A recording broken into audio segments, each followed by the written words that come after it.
Good evening, my name is Alan Mindel, and I want to thank all of you for being here tonight. Our survivors who are here day in and day out, and after living through the worst horror in human history, spend the time to teach children today, our docents that carry on that work, our board members and our executive board members who had the chance to speak tonight, our staff that works tirelessly, and all of you for letting this all happen. I want to also thank my family and my hotel family that helped cater tonight, so thank you very much for that. They know how much I love them. Folks, to me, this is hallowed ground. It's simply a holy place. And just through this room and the other side of the entry are all the galleries for you to see tonight. You may know the stories. There may be things you never learned that you learned tonight. But you have to understand that the purpose here is to honor what the hundreds of survivors that formed this place wanted. And what you've heard before, never forget.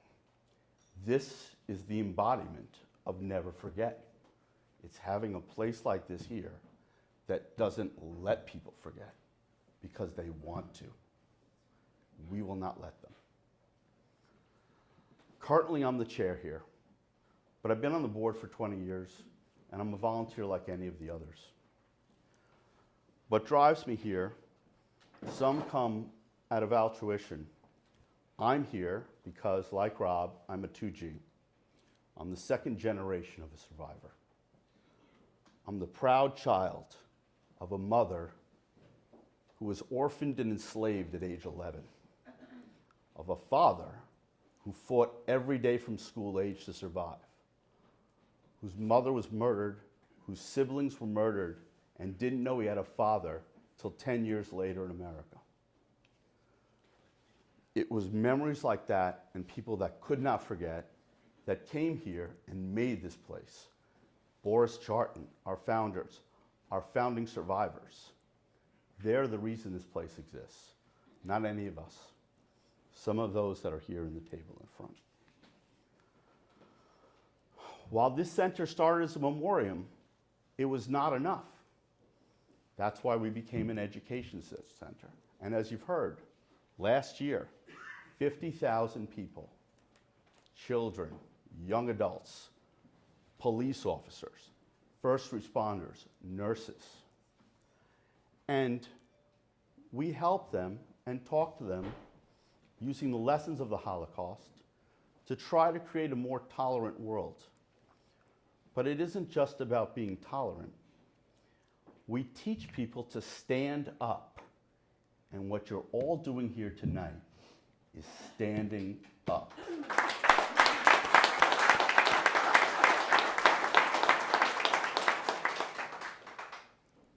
That standing up, that lesson, is to make sure we honor that second statement of every survivor, the second commandment, never forget.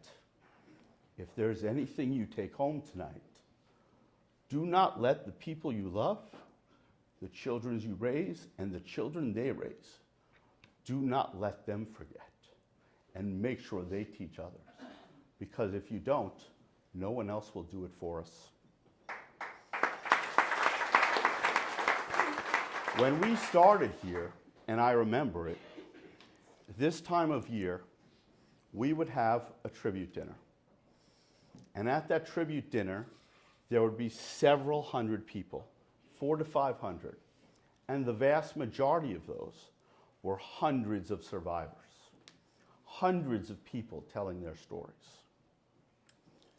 But year after year, that number dwindled. And today, as you see in front, as we cherish them as diamonds, there are just so few left.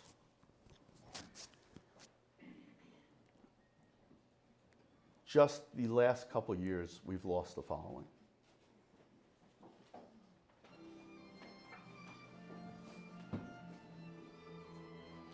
Stephen Berger, Ann Bleiberg, Julius Eisenstein, Charlotte Gilman, Kathy Grease, Ethel Katz, Ruth Myrtlestein, Werner Reich, who's an amazing guy, Irving Roth, Helga Shepard, Anita Weisbord.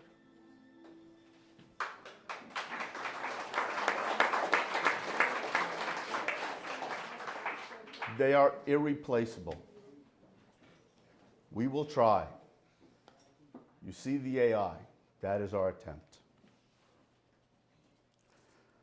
Understand what these folks did and what the folks here in front are doing. They lived through the worst crime in human history. Today, 80s, 90s, hitting 100. No matter how much pain they are in the morning, no matter how hard it is to travel, they come here.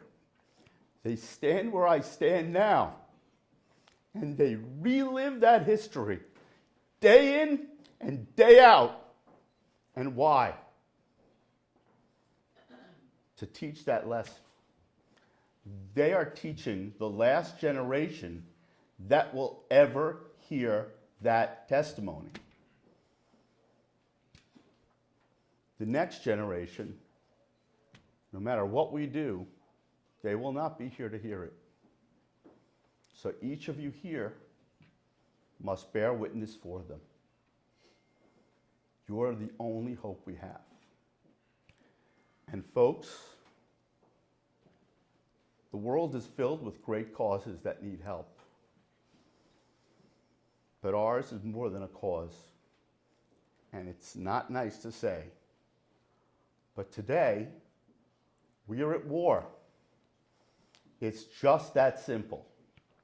It is a war between good and decent and righteous and people willing to stand up for themselves and others, and those who will knock down anyone and everyone.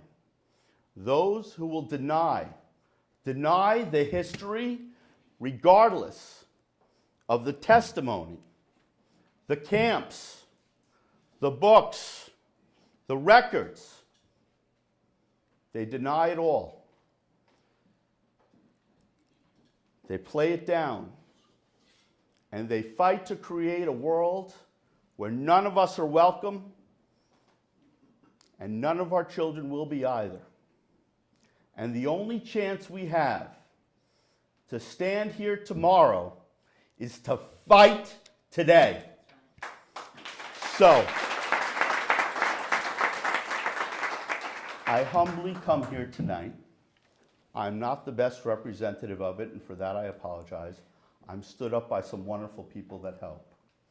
But I beg of you all, and I'm preaching to the choir that has come here and helped, but do all you can. Help us any way you can. If you gave $1, give another.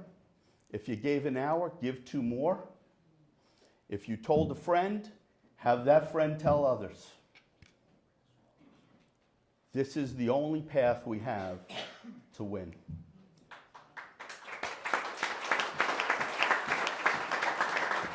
I thank you all for being here tonight. God bless each and every one of you. And God bless these United States of America. Thank you so much.